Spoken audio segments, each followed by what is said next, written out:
Bhogapuram international airport ప్రారంభోత్సవంలో Uttarandhra జిల్లా ప్రజల కళ బొంత శాతం నెరవేరబోతుంది అని శ్రీకాకుళం ఎమ్మెల్యే గోండు శంకర్ అన్నారు. శ్రీకాకుళంలోని డచ్ బిల్డింగ్ వద్ద ఆయన మాట్లాడుతూ ఆగస్టు 1న ప్రధాని మోడీ ఎయిర్పోర్టును ప్రారంభించిన నేపథ్యంలో నిర్వహించిన ముగ్గుల పోటీలను ఆయన పరిశీలించారు. రేపు 1వ తారీఖున భోగాపురంలో అంతర్జాతీయ విమానాశ్రయం ప్రారంభోత్సవం సందర్భంగా గౌరవ ప్రధానమంత్రి వర్యులు వస్తున్న సందర్భంగా అలాగే ఈ కార్యక్రమాన్ని ఎన్డీఏ కూటమి ప్రభుత్వంలో గౌరవ ముఖ్యమంత్రి వర్యులు శ్రీ నారా చంద్రబాబు నాయుడు గారు ఇచ్చిన పిలుపు మేరకు ఉత్తరాంధ్ర కళ్ళకు రెక్కలు డెఫినెట్గా ఈ అంతర్జాతీయ విమానాశ్రయం ప్రారంభోత్సవం అయిన తర్వాత మన ఉత్తరాంధ్ర కళలకు రెక్కలు అనేది 100% వచ్చి తీరుతాయి. సో దాంట్లో భాగంగా ఈరోజు శ్రీకాకుళం జిల్లాలో ఈరోజు మనకి ఇవ్వడం జరిగింది. పొద్దున్న నుండి మెప్మా వారి ఆధ్వర్యంలో అరసవల్లి దేవస్థానం సూర్యనారాయణ స్వామివారి ఆధ్వర్యంలో స్వామివారి ప్రాంగణంలో అలాగే మున్సిపల్ హై స్కూల్ గ్రౌండ్ ప్రాంగణంలో ఇక్కడ డచ్ బంగ్లా ప్రాంగణంలో పెద్ద ఎత్తున మహిళలతో ఈ రంగోలీ పోటీలు జరపడం, మెప్మా నుండి శ్రీకాకుళం పట్టణం నుండి మహిళా సోదరీమణులు పెద్ద ఎత్తున ఇక్కడికి వచ్చి ఈ కార్యక్రమంలో ఈ రోజంతా పాల్గొని ఎంతో ఉత్సాహంగా ఈ కార్యక్రమాన్ని సక్సెస్ చేసినందుకు వారందరికీ పేరు పేరున నా హృదయపూర్వక అభినందనలు. ఈ కార్యక్రమంలో చివరిగా ఈరోజు మెప్మా పీడీ గారు అలాగే education infrastructure corporation director PMJ Babu గారు అలాగే వంశధార ప్రాజెక్ట్ చైర్పర్సన్ అరవల్ రవీంద్ర బాబు గారు, మాజీ మున్సిపల్ చైర్పర్సన్ జయంతమ్మ గారు, అలాగే తెలుగుదేశం మండల పార్టీ అధ్యక్షుడు మోకల్ శ్రీనివాస్ గారు, అలాగే డివిజన్ ఇన్ఛార్జ్ అయినటువంటి రమణ గారు, వాసు గారు, అలాగే ఇతర అందరూ ఇక్కడ సిఓలు ఆర్పీస్ అందరూ కూడా పాల్గొన్నారు. వారందరికీ మరొకసారి నేను హృదయపూర్వకంగా ధన్యవాదాలు తెలియజేసుకుంటూ, ముఖ్యంగా ఇప్పుడే బాబు గారు చెప్పినట్టు ఈ ప్రాంతం మనం ఇంకా ఎక్కువ ప్రాముఖ్యత ఇంకా మనం మంచి శోభ తీసుకురావాలి. ఎందుకంటే మన ప్రాంతవాసి ఇక్కడ ఎంపీ గారే అంతర్జాతీయ ఈ విమానయాన శాఖ పౌర విమానయాన శాఖ మంత్రి ఉండడం ఇది ఒక్క ఉత్తరాంధ్రకే కాదు మన దేశానికే గర్వకారణం. దేశంలో ఇంటర్నేషనల్ ఎయిర్పోర్ట్లు ఒక 7-8 ఉన్నాయి.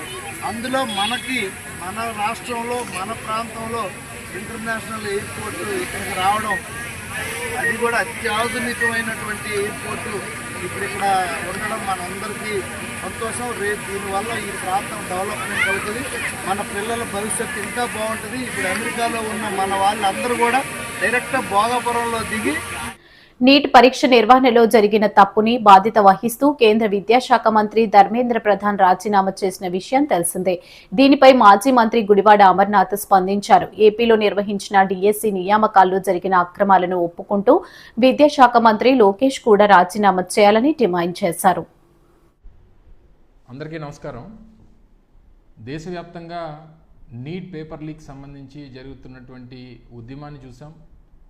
జరుగుతున్నటువంటి ఉద్యమానికి వచ్చినటువంటి ఫలితం మరి ముఖ్యంగా ఏదైతే దేశవ్యాప్తంగా ఉన్నటువంటి యువత కేంద్రానికి సంబంధించినటువంటి విద్యాశాఖ మంత్రి ఎవరైతే ధర్మేంద్ర ప్రధాన్ గారు ఉన్నారో వారిని రాజీనామా చేయాలనేటువంటి డిమాండ్తో చేస్తున్నటువంటి పోరాటానికి జరిగినటువంటి తప్పిదాన్ని యాక్సెప్ట్ చేస్తూ ధర్మేంద్ర ప్రధాన్ గారు ఇప్పుడే రాజీనామా చేసినట్టుగా చూసాం.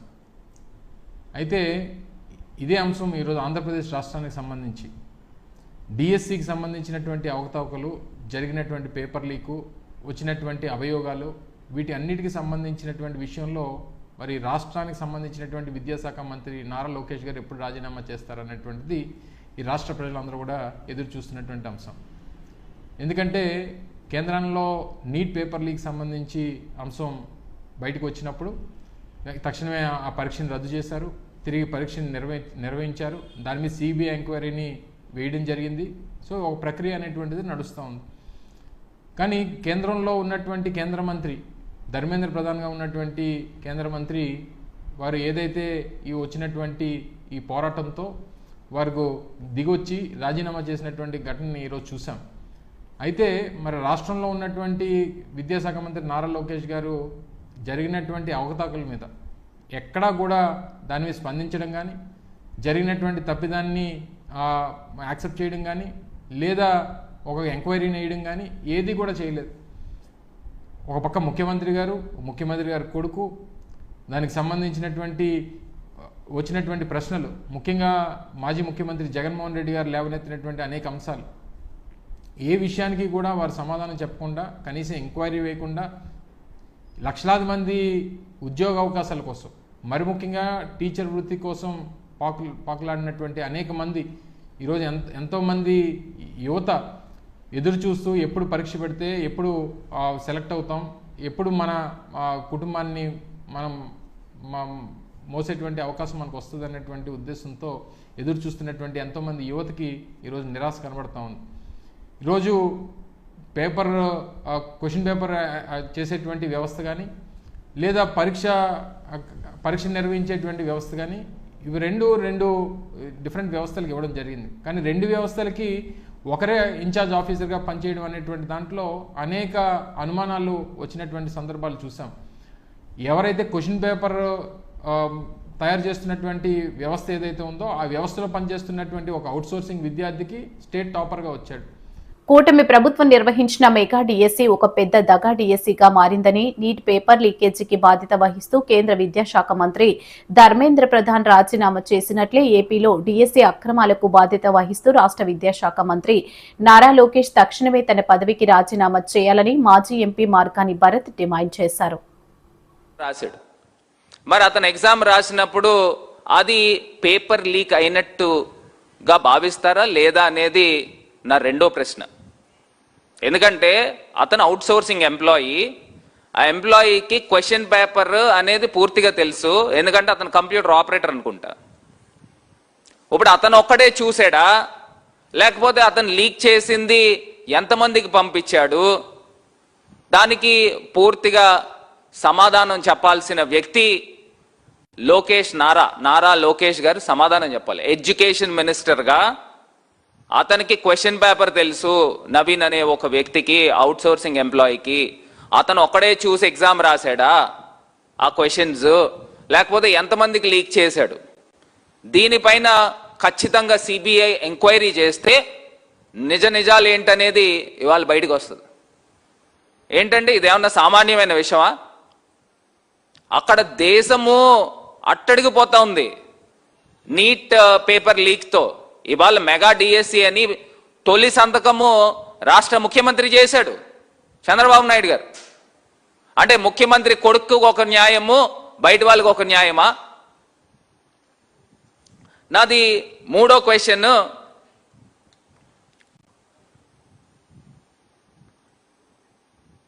క్వశ్చన్ పేపర్స్ అనేది ఎట్లా లీక్ అయింది, ఏ బేసిస్లో ఎంతమందికి వెళ్ళింది అనేది పూర్తిగా సమాధానం చెప్పాల్సిన బాధ్యత ఈ రాష్ట్ర ప్రభుత్వం పైన ఉంది. ఇంకొకటి స్పోర్ట్స్ కోటాలోకి వద్దామండి. స్పోర్ట్స్ కోటాలో ఎంతో దారుణమైన అక్రమాలు జరిగినాయి అనేది స్పోర్ట్స్ కోటాలో నేను చెప్పబోతా ఉన్నా. ఇవాళ స్పోర్ట్స్ కోటా దగ్గరకు వస్తే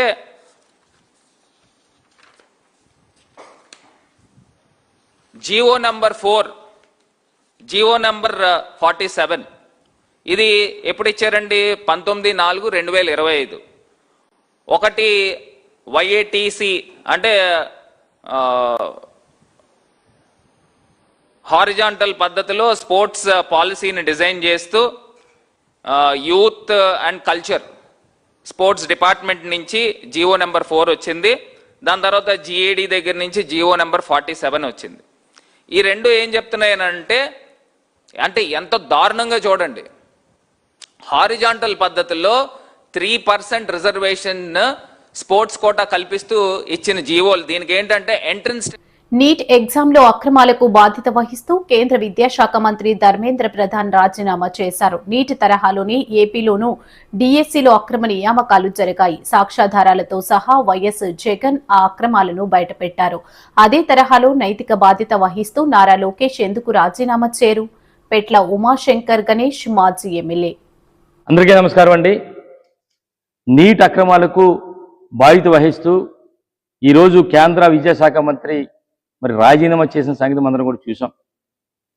అయితే జాతీయ స్థాయిలో ఏదైతే నీట్ అక్రమాలు ఎంత తీవ్రమైనవో అదేవిధంగా ఆంధ్రప్రదేశ్ రాష్ట్రంలో కూడా లక్షలాది మంది విద్యార్థుల యొక్క భవిష్యత్తుతో ముడిపడిన ఈ డిఎస్సి అక్రమ ఆరోపణలు కూడా అంతే తీవ్రమైనవి.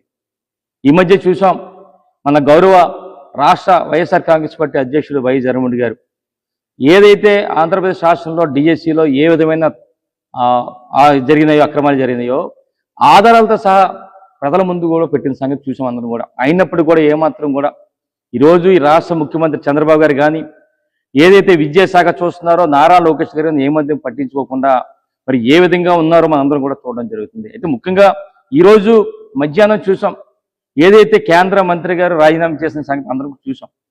మరి ఒకటే అడుగుతున్నా, ఈరోజు ఏదైతే ఈ ఆంధ్రప్రదేశ్ రాష్ట్రంలో తెలుగుదేశం పార్టీ ఉందో అది ఎన్డీఏతో భాగస్వామ్యం ఉంది. అయితే ఈ నీట్ అక్రమాల విషయంలో మరి విద్యార్థుల ఆందోళన దృష్టిలో ఉంచుకొని కేంద్ర మంత్రి రాజీనామా చేశారు. మరి అదే ఫార్ములా ఇక్కడ ఆంధ్రప్రదేశ్ రాష్ట్రంలో ఎందుకు వర్తించిందని చెప్పి అడుగుతున్నా.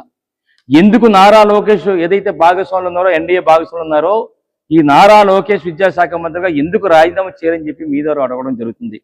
అయితే అందుకనే డిమాండ్ చేస్తున్నాం, ఏదైతే ఈ నారా లోకేష్ విద్యాశాఖ మంత్రి ఉన్నారో ఎప్పుడు రాజీనామా చేస్తారని చెప్పి మీ ద్వారా అడగడం జరుగుతుంది. ఎందుకంటే డిఎస్సిలో భారీ అక్రమాలు కానీ, అలాగే అవుట్ సోర్సింగ్ ఉద్యోగికి టాప్ ర్యాంక్ రావడం కానీ మనందరం కూడా చూడడం జరిగింది. స్పోర్ట్స్ కోటాలో మరి పరీక్ష రాయకుండానే ఉద్యోగాలు వచ్చాయి. అంటే ఇలాగ అనేక అక్రమ ఆరోపణలు వచ్చినప్పటికీ కూడా ఏ మాత్రం కూడా సిబిఐ ఎంక్వైరీ ఎందుకు వేయలేదని చెప్పి మీ దగ్గర అడగడం జరుగుతుంది. అందుకనే అక్కడ కేంద్ర మంత్రి ఏ విధంగా రాజీనామా చేశారో ఇక్కడ కూడా ఆంధ్రప్రదేశ్ రాష్ట్రంలో ఏదైతే విద్యాశాఖ చూస్తున్నారో నారా లోకేష్ కూడా రాజీనామా చేయాలని చెప్పి డిమాండ్ చేస్తున్నాం. ఎట్టి పరిస్థితులు కూడా మరి ఏదైతే డిఎస్సిలో అక్రమాలు జరిగినాయో దానికి బాధ్యత వహిస్తూ మరి విద్యాశాఖ మంత్రి నారా లోకేష్ రాజీనామా చేయాలని చెప్పి మీ ద్వారా తెలియపరుస్తూ నమస్కారాలు తెలుపుకుంటున్నాను.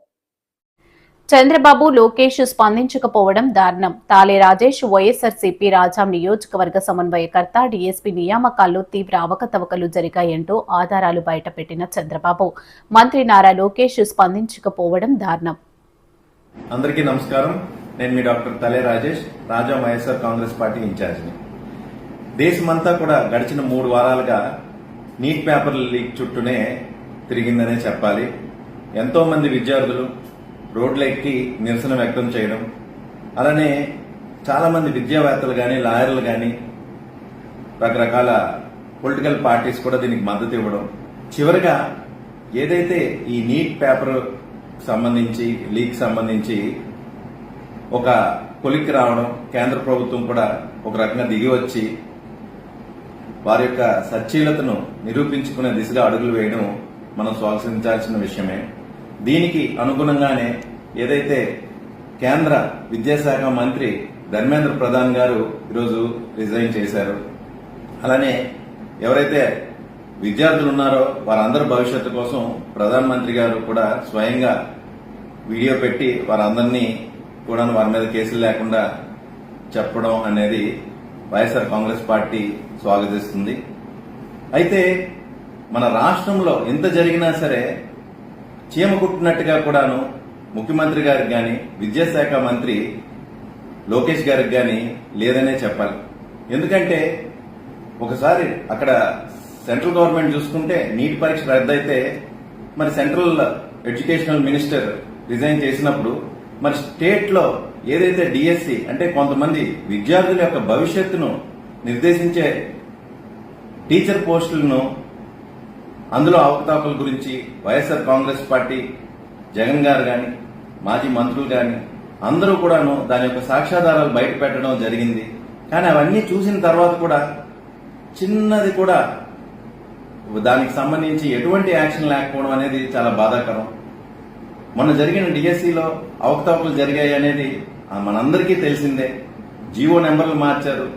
ఏదైతే కొత్తగా జీవో నెంబర్ 4, జీవో నెంబర్ 47 తీసుకొచ్చి నిబంధనలన్నింటినీ కూడా తుంగలో తొక్కే ప్రయత్నం చేశారు. స్పోర్ట్స్ కోటాలో ఎవరైతే ఉద్యోగాలు పొందారో వారందరూ కూడాను ఒకసారి నాకు తెలిసి వారు స్పోర్ట్స్ ఎప్పుడు ఆడి ఉండకపోవచ్చు, ఎందుకంటే వారి దగ్గర సర్టిఫికెట్స్ కానీ ఏమీ లేవు. అలాంటి వాళ్ళు చివరికి డిఎస్సి రాయకపోయినా సరే స్పోర్ట్స్ కోటాలో వాళ్ళు ఉద్యోగాలు అర్హత పొందడం అనేది చాలా విచిత్రమైన పరిస్థితి. ఇంకా చూసుకుంటే మరీ విచిత్రం ఏంటంటే స్టేట్ నెంబర్ అంటే ఫస్ట్ ర్యాంక్ వచ్చిన ఎవరైతే ఉన్నారో ఆయన ఒక కాంట్రాక్ట్ ఉద్యోగి, విద్యాశాఖలో పనిచేస్తున్న అవుట్ సోర్సింగ్ ఎంప్లాయ్. ఆయనకి మొదటి ర్యాంక్ రావడం అనేది ఒక ఎత్తు అయితే, ఆయనకి ఉద్యోగం ఇవ్వకపోవడం అనేది మరింత చాలా ఆశ్చర్యకరమైన సంఘటన మన రాష్ట్రంలోనే జరిగిందనే చెప్పాలి. ఈరోజు చూస్తే ఎంతో మంది విద్యార్థులు అక్కడైతే సెంట్రల్ గవర్నమెంట్ లో నీట్ కోసం ఎలా అయితే పరితపించారో వారు గాని వాళ్ళ తల్లిదండ్రులు గాని, ఇక్కడ రాష్ట్రంలో చూస్తే శ్రీ శ్రీ శ్రీ శ్రీ వరాహ లక్ష్మీ నరసింహస్వామి వారి దేవస్థానం సింహాచలంగిరి ప్రదక్షిణ వీధుల్లో అప్రమత్తంగా వ్యవహరించాలి. డిప్యూటేషన్ ఉద్యోగులకు దిశానిర్దేశం చేసిన ఆలయ ఈవో జల్లేపల్లి వెంకటరావు. ఓం నమో నారసింహాయ. 28వ తారీఖున అనగా రేపు జరిగేటటువంటి గిరి ప్రదక్షిణకి సంబంధించి అన్ని ఏర్పాట్లు పూర్తయ్యాయి. రేపు ఈ గిరి ప్రదక్షిణ తొలిపావంచ నుంచి భక్తులు మొదలుపెట్టి అక్కడ స్వామివారిని దర్శనం చేసి కొబ్బరికాయ కొట్టి అక్కడ నుంచి సుమారు 32 కిలోమీటర్ల మేర ప్రదక్షిణ చేసి తిరిగి స్వామివారి దగ్గర చేరుకునేటటువంటి సంప్రదాయం. ఇందులో సుమారు 6 నుంచి 8 లక్షల వరకు భక్తులు పాల్గొంటారని అంచనా. వారందరికీ వివిధ స్థాయిల్లో సేవలు చేయడానికి 28 సేవా కేంద్రాలు, అంటే ప్రతి కిలోమీటర్ ఒక చొప్పున సేవా కేంద్రాన్ని ఏర్పాటు చేసి అందులో medical facility, drinking water facility, అదేవిధంగా ఇతర సిబ్బంది సేవలు చేయడానికి పెట్టడం జరిగింది. అలాగే ఎక్కడ ఎటువంటి ఇబ్బందులు వచ్చినా వాటిని పరిష్కరించడానికి ప్రతి 4 నుంచి 5 కిలోమీటర్లకి ఒక కంట్రోల్ రూమ్ ఏర్పాటు చేయడం జరిగింది. అదేవిధంగా జిల్లా స్థాయిలో కూడా ఒక కంట్రోల్ రూమ్ ఏర్పాటు చేయడం జరిగింది. వీటి ద్వారా ప్రజలకి, ముఖ్యంగా భక్తులకి ఎక్కడ ఎటువంటి ఇబ్బందులు కలిగినా వెంటనే రెస్పాండ్ అయ్యే వారికి సేవ అందించడానికి జిల్లా యంత్రాంగం అలాగే దేవాదాయ శాఖ పూర్తి స్థాయిలో ఏర్పాట్లన్నీ చేయడం జరిగింది. అయితే ఇక్కడ గుర్తించాల్సింది ఏంటంటే, మనం ఈ ట్రాఫిక్ వరకు సంబంధించి జిల్లా యంత్రాంగం ఇప్పటికే చాలా సూచనలు, పోలీసు వారు సూచనలు ఏవైతే చేశారో వాటి వరకు సంబంధించి భక్తులు, ప్రజలందరూ కూడా ఆ సూచనలన్నీ పాటించి జిల్లా యంత్రాంగానికి సహకరించాల్సిందిగా ఈ సందర్భంగా అందరికి కూడా మనవి చేయటం జరుగుతుంది.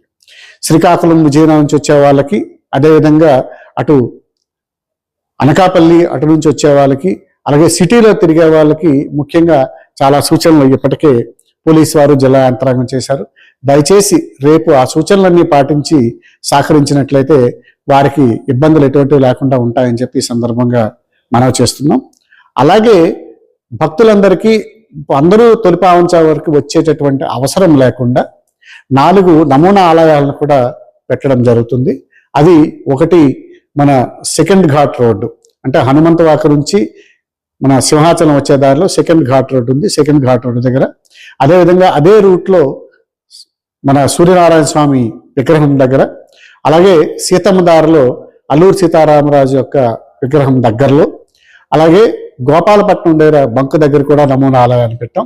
భక్తులు తొలిపావంచ వరకు రానక్కర్లేకుండా అక్కడే వారు స్వామివారిని దర్శనం చేసుకుని కొబ్బరికాయ కొట్టి వారి యొక్క గిరి ప్రదక్షిణ కార్యక్రమాన్ని పూర్తిగా చేసుకుని ఏర్పాట్లు చేయడం జరుగుతుంది. కాబట్టి భక్తులు ఈ సదుపాయాన్ని, సౌకర్యాన్ని అందరూ వినియోగించుకోవాల్సిందిగా అందరికి కూడా ఈ సందర్భంగా మనం చేస్తున్నాం. అదేవిధంగా ఎవరైతే దర్శనాలకు వచ్చినటువంటి వాళ్ళు గిరి ప్రదక్షిణ పూర్తయిన తర్వాత వెనక్కి వెళ్లే వారికి రవాణా సౌకర్యాలను కూడా ఎక్కడికక్కడ టెంపరీ బస్ స్టాండ్లు కూడా ఏర్పాటు చేసి అక్కడి నుంచి దూర ప్రాంతాలకి బస్సులు ఆపరేట్ చేయడం కూడా జరుగుతుంది. కాబట్టి ఏపీఎస్ఆర్టీసీ ద్వారా ఇది జరుగుతుంది. కాబట్టి ఈ సౌకర్యాన్ని కూడా భక్తులందరూ కూడా ధర్మేంద్ర ప్రధాన్ రాజీనామా, విద్యార్థి ఉద్యమ విజయం, డీఎస్పీ అవకతవకలపై ఇదే విధంగా నారా లోకేష్ రాజీనామా చేయాలి. అసువులు బాసిన 21 మంది విద్యార్థులకు కేంద్ర రాష్ట్ర ప్రభుత్వాలు కలిపి 2 కోట్లు ఇవ్వాలి. మాజీ ఎమ్మెల్యే వాసుపల్లి గణేష్ కుమార్ డిమాండ్. డాక్టర్లు నీట్ విద్యార్థుల 21 మందికి నివాళులర్పిస్తూ విశాఖ దక్షిణ వైఎస్ఆర్ సిపి సమన్వయకర్త మాజీ ఎమ్మెల్యే వాసుపల్లి గణేష్ కుమార్ శనివారం సాయంత్రం జీవీఎంసీ గాంధీ విగ్రహం వద్ద నల్ల కండువాలు వేసుకుని దక్షిణ వైసీపీ శ్రేణులతో వినూత్న భారీ నిరసన చేపట్టారు. ఈ సందర్భంగా వాసుపల్లి గణేష్ కుమార్, కోడిగుడ్ల పూర్ణిమ మీడియాతో మాట్లాడుతూ డాక్టర్ బాబాసాహెబ్ అంబేద్కర్ కల్పించిన రాజ్యాంగ హక్కుతో యావత్ దేశాన్ని కుదివేసిన యువత పోరాటంలో అసువులు బారిన 21 మందికి ఒక్కొక్కరికి ₹1 చొప్పున కేంద్ర ప్రభుత్వం, ఆయా రాష్ట్ర ప్రభుత్వాలు మరో ₹1 కలిపి 2 కోట్ల రూపాయలు ఇవ్వాలని డిమాండ్ చేశారు. అనుబంధ సంఘం దక్షిణ వైసీపీ సీనియర్ నేతలు కార్యకర్తలు అధిక సంఖ్యలో పాల్గొన్నారు. దక్షిణ వైసీపీ మాజీ కార్పొరేటర్లు, వార్డు అధ్యక్షులు, అనుబంధ సంఘాల అధ్యక్షులు, మహిళా నాయకులు, కార్యకర్తలు అధిక సంఖ్యలో పాల్గొన్నారు. ఎవరైనా సరే ఈ రాష్ట్ర దేశంలోని ధర్నా చేయడానికి, పీస్ఫుల్ చేయడానికి ఒక హక్కు అనమాట. ఆ హక్కుని ఇవ్వడం వల్ల వేలాది మంది యువత వచ్చి ఆ జంతర్ మంతర్ దగ్గర వాళ్ళ యొక్క బాధని వెలబుచ్చుకున్నారు. చనిపోయిన పిల్లల కోసం అని చెప్పేసి రిజైన్ చేయమని చెప్పంటే ప్రమోద్ మహాజన్ ధర్మేంద్ర ప్రధాన్ ని చేయమంటే చేయలే. ఆఖరికి ఈరోజు చేశారు. మా వైఎస్ఆర్సీపీ పార్టీ డిమాండ్ చేస్తా ఉంది, ప్రతి ఒక్క చావుకి కూడా వెల కట్టండి, ₹1 ఏది సెంట్రల్ గవర్నమెంట్, అలాగే ప్రతి స్టేట్ గవర్నమెంట్ కూడా వాళ్ళకి వాళ్ళ స్టేట్ వాళ్ళు ₹1 ఇవ్వాలి. ₹2 కోట్ల ఆ యొక్క చిన్న వయసుకి ఇప్పుడే డాక్టర్ అయిపోతున్నానమ్మా అని ఎగ్జామ్ రాసి వచ్చి చెప్పి కళలు తీర్చుకొని ఎన్నో మొక్కలు చెల్లించుకున్నారు. సడన్గా ఈ నీట్ ఎగ్జామ్ క్యాన్సిల్ అంటే గుండెలు పగిలిపోయి ఆ పిల్లలవి అయ్యో మళ్ళీ నాకు ధైర్యం లేదే, అయ్యో ఇంకా నెల మంగళసూత్రాలు తాకట్టు పెట్టి నాకు డబ్బు కట్టింది, నాన్న కూడా ఇల్లమ్మేసి చదివించాడు, వాళ్ళ కళలు నెరవేర్చలేకపోయినాయని చెప్పేసి ఇక బాబాసాహెబ్ అంబేద్కర్ అన్నారు, never doubt that a small group of common citizens can change the world, indeed only they can ask. వా ఏం చెప్పారని బాబాసాహెబ్ అంబేద్కర్.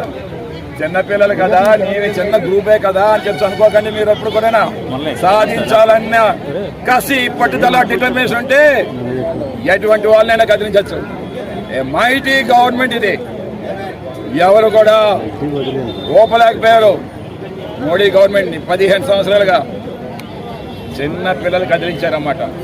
అది ఈ Indian constitution government, Indian constitution ఇచ్చిన పవర్. యువతగా కాదు, ఎవరు అనుకుంటే వాళ్ళకి ఇచ్చిన పవర్ ఇది. అందుకే మేము డిమాండ్ చేస్తాం, వైఎస్ఆర్సీపీ ప్రభుత్వం ₹1 ఇవ్వాలి. ఆ టీనేజ్ మనీ ఎప్పుడు కూడా జరగకూడదు. ఇలాంటివి అన్నీ కూడా రీవ్యాంప్ చేయండి కంప్లీట్ ఎడ్యుకేషన్ సిస్టమ్ అంతా కూడా సెంట్రల్ గవర్నమెంట్ ఏదైతే